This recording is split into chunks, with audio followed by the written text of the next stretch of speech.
Hola mis queridos hermanos, bendiciones de Dios para cada uno de ustedes. Gracias por acompañarnos, gracias por apoyarnos. Estos temas, mis hermanos, son temas muy importantes. No hay nada que sea menos importante en la palabra de Dios. Todo tiene algo que hacer en nosotros, pero hay temas que son realmente fundamentales, comprenderlos, guardarlos en nuestro corazón. El juicio investigador, ¿de qué trata? ¿Es bíblico? ¿Es un invento de Elena G. de White? ¿Es un invento de la Iglesia Adventista del Séptimo Día? Este es un tema casi que exclusivo de la Iglesia, mis hermanos. Por lo tanto, es atacado más que el sábado, más que el estado de los muertos, más que el infierno. Todas estas doctrinas que nosotros entendemos que tienen un cumplimiento y que tienen en la Biblia, así está escrito, esta doctrina, la del juicio investigador, realmente está siendo atacada de una manera tremenda. Pero yo quiero decirles, por más que la ataquen, por más que traten de desvirtuarlo, por más que muestren que es una herejía, que es esto o aquello, nada podrán hacer. Las verdades de la Biblia, ni las puertas del infierno, ni el demonio, con todas sus huestes, podrán echarlas por tierra, porque son de Dios. Ahora, vamos en este tema, no vamos a hablar de Elena de White, vamos a hablar de lo que dice la Biblia. ¿Es bíblico? ¿Es bíblico el juicio que deberá hacerse antes de la segunda venida de Cristo? Vamos a mirarlo y vamos a ver el por qué Dios lo hará. Yo quiero comenzar leyendo el motivo por el que Dios va a hacer ese juicio, esa investigación, ese minucioso escrutinio de cada vida. Comenzamos con Eclesiastés 12:14. Dice: porque Dios traerá toda obra a juicio, juntamente con toda cosa encubierta, sea buena o sea mala. ¿Qué hará Dios? Toda obra vendrá a juicio. ¿Se confirma esto en el Nuevo Testamento? Se confirma, mis queridos hermanos. Miren lo que dice el apóstol Pablo aquí en Romanos 2:16. Dice: en el día en que Dios juzgará por Jesucristo los secretos de los hombres conforme a mi evangelio. ¿Qué juzgará Dios? Los secretos de los hombres, cada cosa encubierta, como dice Salomón en Eclesiastés. Entonces, aquí tenemos dos citas para mostrar que se hará un juicio sobre lo secreto. Yo debo decirles a ustedes, ¿por qué los profanos, los que han levantado su mano contra la ley de Dios, los que se han ido contra la misma palabra de Dios, quieren desvirtuar el juicio? Porque ellos saben que no pueden pasar por inocentes cuando Dios examine en los registros del cielo sus actos. Por eso ellos quieren derribar el santuario, derribar la doctrina del juicio. Dicen que no habrá juicio. ¿Cómo no va a haber juicio? ¿Qué dice la Biblia? Dios traerá toda obra a juicio. Así que, mis hermanos, dos textos nos muestran que los secretos nuestros, Dios los conoce. ¿Qué hay para Dios que Él no conozca? Podemos ocultar eso de nuestros seres queridos, de los hermanos en la fe. Podemos ocultarlo de todo el mundo. Podemos hacerlo en la noche, en la hora de más penumbra. Pero ante Dios, eso es como si se hiciera a la luz del día. Así que esto es algo que debemos tener bien presente. ¿Qué más será juzgado? Vamos a mirar aquí en el Evangelio de Mateo, en el capítulo 12, dos textos. Mateo 12, 36 y 37 dice: mas os digo que de toda palabra ociosa que hablen los hombres, de aquella darán cuenta en el día del juicio. Porque por tus palabras serás justificado y por tus palabras serás condenado. Fíjense la palabra que hemos venido leyendo en la Biblia. En el día. Pablo dice allá en Romanos 2:16, en el día. Habrá un día cuando cada uno pasará por ese juicio. Y aquí dice, lo que dice el Señor en Mateo 12:36 es que todo será juzgado, nuestras palabras. ¿Te imaginas cómo los que profanan la palabra de Dios van a quedar frente a ese juicio cuando se escudriñe sus palabras? Porque aquí dice por toda palabra ociosa. Toda palabra ociosa. ¿Cuántas palabras ociosas se están diciendo con la Biblia en la mano? Muchas palabras ociosas. Vamos a otro texto. Miren, hermanos, miren ustedes cómo estamos escudriñando la Biblia. Aquí no estamos leyendo ninguna párrafo del Espíritu de Profecía de Elena de White, no porque no es importante, porque ya les dije, ahí tenemos un tema que usted lo puede escuchar. Lo que dice la sierva del Señor sobre este juicio. Tengo ahora aquí 2 Corintios 5:10. Escuchen lo que dice el apóstol Pablo. Porque es necesario que todos nosotros comparezcamos ante el tribunal de Cristo, para que cada uno reciba según lo que haya hecho, mientras estaba en el cuerpo, sea bueno o sea malo. ¿Cómo dicen que no va a haber un juicio? Dice el apóstol, es necesario que todos comparezcamos. ¿Cuándo van a comparecer los justos muertos en ese juicio? Antes de que Cristo venga. ¿Quién los va a representar? El Señor Jesucristo. Él será su representante.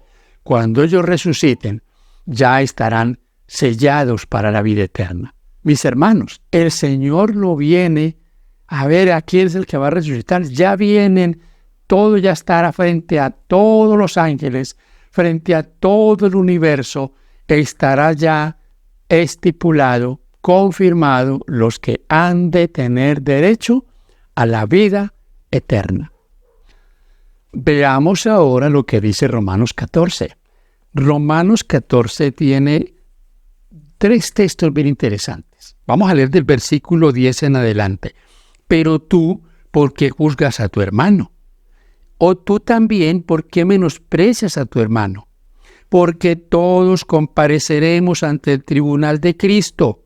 Porque escrito está, vivo yo, dice el Señor, que ante mí se doblará toda rodilla, y toda lengua confesará a Dios. Versículo 12. De manera que cada uno de nosotros dará a Dios cuenta de sí. ¿Notan lo que dice el apóstol Pablo? Todos estaremos ante el tribunal, daremos cuenta de sí.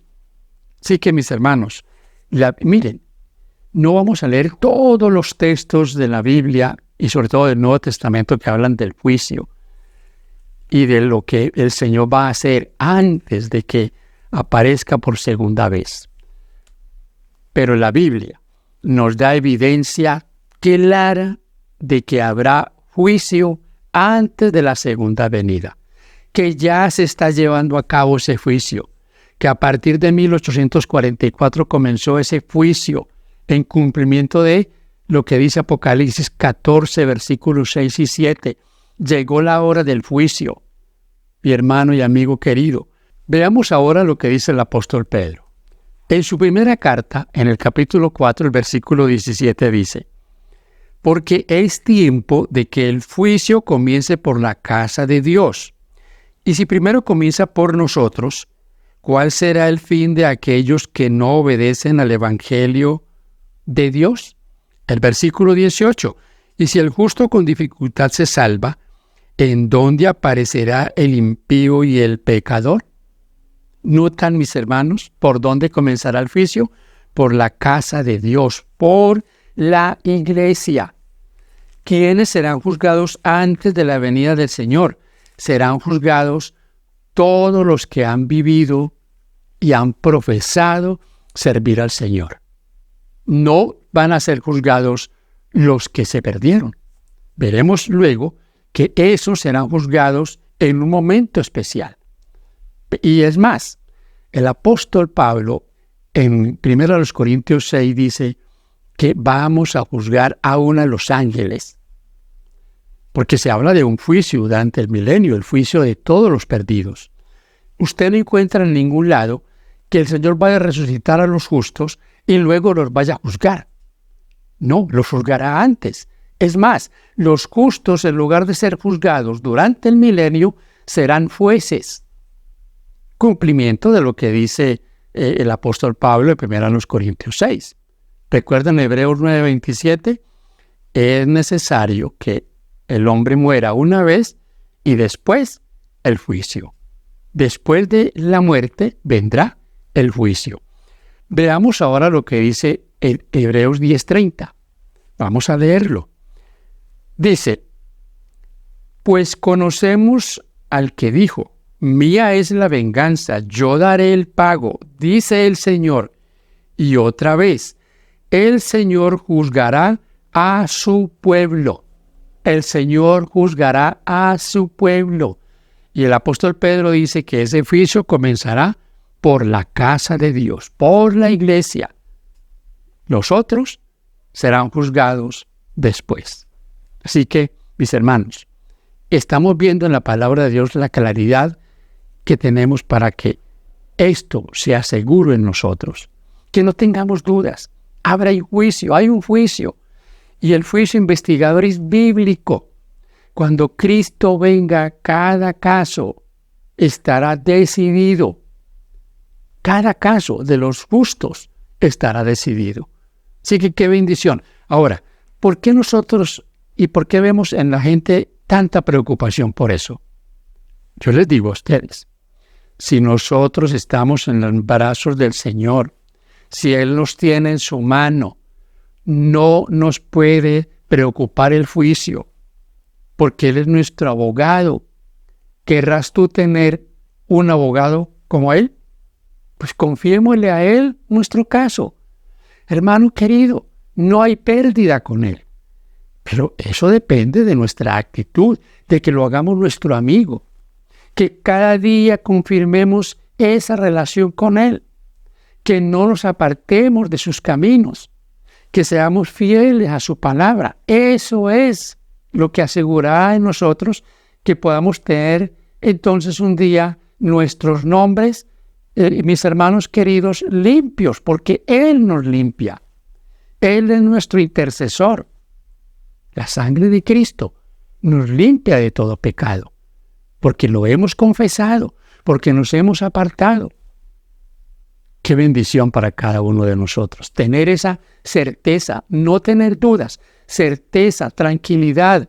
En Cristo hay vida. Hemos confiado nuestras vidas a Él. Estamos seguros. Vamos ahora a leer Daniel. Tiene unos textos bien interesantes con este tema relacionados. Dice el versículo 9 y 10. Estuve mirando hasta que fueron puestos tronos, y se sentó un anciano de días, cuyo vestido era blanco como la nieve, y el pelo de su cabeza como lana limpia. Su trono llama de fuego, y las ruedas del mismo fuego ardiente. Un río de fuego procedía y salía de delante de él. Millares de millares le servían, y millones de millones asistían delante de él. El juez se sentó, y los libros fueron abiertos. Notan ahí, mis hermanos, el juez se sentó, y los libros fueron abiertos. Vamos a hablar al final de esos libros. ¿Qué quiere decir que Dios tenga las cosas escritas en libros? ¿Qué libros son esos? Pensamos que no son libros común y corriente, que es un sistema demasiado sofisticado para que nosotros podamos entenderlo ahora. Pero cada cosa está registrada allí. Y aquí de paso, si en este mundo está registrado todo, las propiedades, los nacimientos, todos tenemos una historia, ¿no tiene Dios una historia? Aquí podría venir la pregunta. ¿Necesita Dios una historia? ¿No sabe Él todo? ¿No Él es Dios? Él es Dios. Pero este juicio, este registro, no se hace tanto porque Dios no tenga conocimiento. Se hace por los ángeles, por los seres de otros mundos, para que no quede ni una mínima duda de que Dios ha obrado con justicia. Mis hermanos, Eso es claro. Los ángeles no son omnisapientes. Ellos no conocen nuestros pensamientos. Ellos no conocen lo íntimo de nuestro ser. Dios sí lo conoce. Los seres de otros mundos no caídos no conocen estas cosas, ni lo que nos está pasando a nosotros, ni nuestros sentimientos, ni lo más oculto de nuestro corazón. Dios lo conoce, pero por ellos, para que no quede en el universo ninguna duda, Dios lo hace así. ¿No dice el apóstol Pablo que somos espectáculo del mundo? ¿No lo dice en 1 Corintios 4:9? ¿No dice también, mis hermanos queridos, que Romanos 8:1 dice que no hay ninguna condenación para los que están en Cristo Jesús? Pero es importante que entendamos eso. Ninguna condenación. ¿Por qué no hay condenación? Porque la palabra lo dice muy claro. Están en Cristo Jesús. Él los conoce. Él los tiene en su mano. Son ovejas que le siguen. La Biblia dice en Juan que las ovejas conocen la voz de su pastor y le siguen. Así que, mis hermanos, entendemos esto del juicio, el por qué Dios lo hace así. ¿Por qué Dios lo hace? Para que no quede absolutamente ninguna duda frente al universo. Quiero leer ahora el versículo 13 que dice: Miré yo en la visión de la noche, y he aquí con las nubes del cielo venía uno como hijo de hombre, que vino hasta el anciano de días, y le hicieron acercarse delante de él. ¿Quién es este hijo de hombre? O el hijo del hombre. En los evangelios aparece el Señor Jesucristo como el hijo del hombre. Él es el que llega aquel día frente al juez, allá en el santuario, porque Él es el que recibe el reino, la autoridad, porque Él es el abogado, es el intercesor. Interesante esto. Ahora, esta no es la segunda venida. Este es el momento cuando el Señor llega al lugar santísimo y comienza su ministerio de intercesión en la parte final de la historia de la humanidad. Eso debe quedar bien claro. Mis hermanos queridos, ¿qué es lo que cómo Dios nos va a juzgar? ¿Cuál es el código para que seamos juzgados? Hay dos versículos que no se nos pueden olvidar. ¿Por qué no se nos pueden olvidar? Porque los dos tienen una misma nomenclatura. Estamos hablando de Santiago 2:12. El primero, Santiago 2:12. ¿Qué dice Santiago 2:12? Así hablad y así haced, como los que habéis de ser juzgados por la ley de la libertad. Ahora veamos lo que dice Romanos 2:12. Porque todos los que sin ley han pecado, sin ley también perecerán. Y todos los que bajo la ley han pecado, por la ley serán juzgados. No olviden eso. Santiago 2:12 y Romanos 2:12. Ese es el código por el que seremos juzgados. Así que no puede haber duda, mis hermanos queridos, que frente al juicio no habrá ninguna pequeña duda o de equivocación en cuanto a que Dios obrará con justicia. Miren, Mateo capítulo 22, 1 al 14 es una parábola. En esa parábola se muestra lo estricto que será el Señor. Fíjense que en esa parábola entra uno a la fiesta, a las bodas, sin tener el vestido adecuado. ¿Y qué pasa con él? Es sacado de allí. Por supuesto, esto es una simbología. Nadie va a entrar al cielo así de agache, como se dice, en absoluto. Este juicio comenzó en el año 1844, el cumplimiento de Daniel 8:14. Ahí se cumplió y comenzó el juicio, como dice Apocalipsis 14, 6 y 7. Hermano querido, vamos a hablar ahora de lo que Dios ha hecho para que no quede duda cómo Dios ha registrado cada cosa. ¿En dónde está registrada? Vamos ahora, mis hermanos, a leer los textos bíblicos que nos hablan de los libros. Ya hemos visto las razones del por qué Dios tiene libros. ¿En razón de qué? Porque muchos dicen, es que Dios no es Dios, ¿cómo no va a saber quién es salvo y quién no? Dios lo sabe. Pero repito, Dios quiere que no quede duda en el universo, que los ángeles vean la claridad con la que Dios obra, para que nunca tengan dudas de la justicia de Dios. Comencemos con Salmo 56, versículo 8. Dice, mis huidas tú has contado, pon mis lágrimas en tu redoma. ¿No están ellas en tu libro? ¿No pone Dios en su libro, no tiene en cuenta Dios en su libro tus lágrimas, tus tristezas, tus momentos difíciles en la vida? ¿Tú crees que eso pasa inapercibido para el Señor? En absoluto. El salmista dice aquí que el Señor toma cuenta de eso, de tus tristezas. ¿Dónde? En tu libro. Miremos ahora, mis hermanos queridos, Malaquías. Malaquías capítulo 3. Malaquías capítulo 3, versículo 16 dice, entonces los que temían a Jehová hablaron cada uno a su compañero, y Jehová escuchó y oyó, y fue escrito libro de memoria delante de él para los que temen a Jehová, y para los que piensan en su nombre. ¿Quiénes son los que han sido tenidos en cuenta en ese libro? Los que temen a Jehová, los que piensan en él, los que reverencian su nombre. Fíjese usted, aquí dice, y fue escrito en un libro, en el libro de memoria. Aquí dice Malaquías que en aquel día se verá la diferencia. Se verá que entre el justo y el malo sí hay diferencia.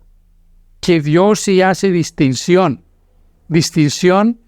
o hace o tiene al justo en su corazón.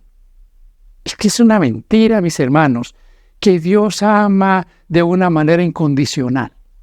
Y entonces que porque Dios ama de manera incondicional, todo mundo se va a salvar. Aquí dice la Biblia muy claramente, entonces os volveréis, versículo 18 de Malaquías 3, y discerniréis la diferencia entre el justo y el malo, entre el que sirve a Dios y el que no le sirve. Así que, qué bonito, hermano querido, que tu nombre y el mío estén en el libro de la vida del Señor.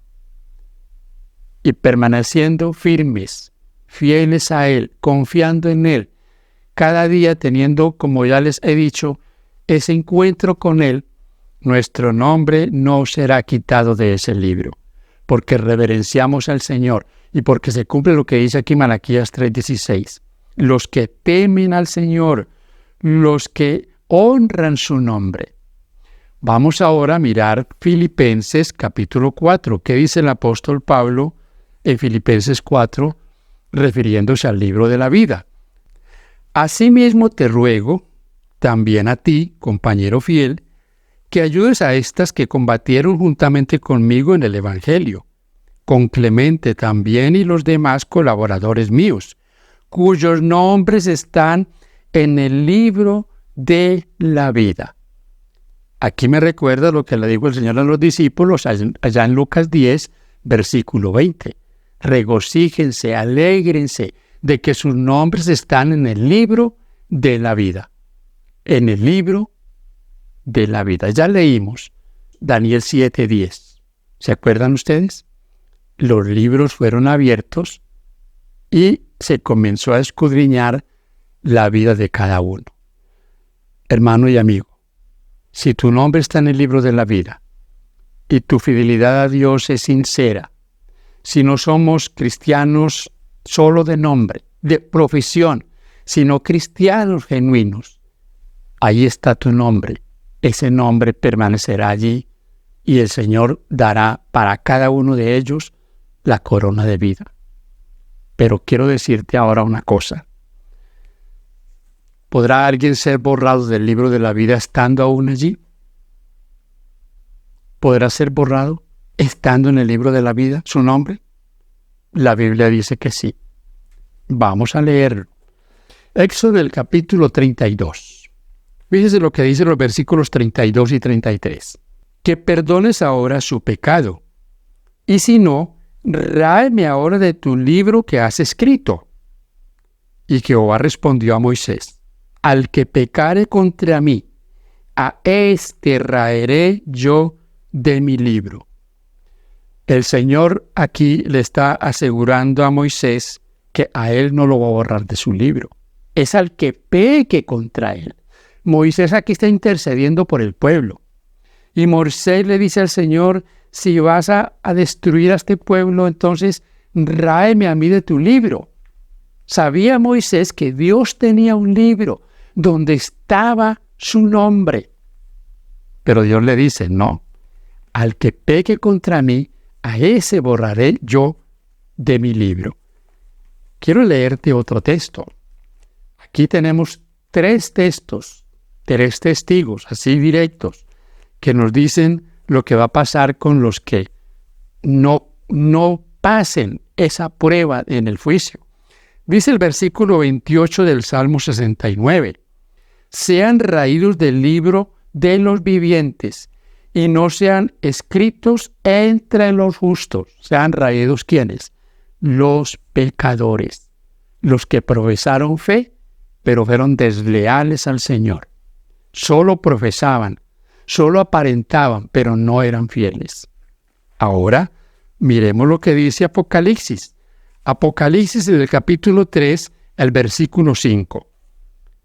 El que venciere será vestido de vestiduras blancas, y no borraré su nombre del libro de la vida, y confesaré su nombre delante de mi Padre y delante de los ángeles. El que se avergüence de mí, yo me avergonzaré de él delante de mi Padre, dijo el Señor. Y el que sea fiel a mí, el que no se avergüence de mí, yo tampoco me avergonzaré de él. Y aquí dice muy claramente: no borraré. ¿Qué es lo que está diciendo? Que es posible que el que no sea fiel sea borrado de ese libro. Mi hermano, hemos hablado del juicio que Dios hará a los justos, porque antes de que Cristo venga, no serán juzgados los perdidos. No serán juzgados. ¿Cuándo entonces serán juzgados? Vamos a ver otros textos, también que hablan del libro. Daniel capítulo 12, el versículo 1 nos dice lo siguiente. Daniel 12, 1. En aquel tiempo se levantará Miguel, el gran príncipe que está de parte de los hijos de tu pueblo, y será tiempo de angustia cual nunca fue desde que hubo gente hasta entonces.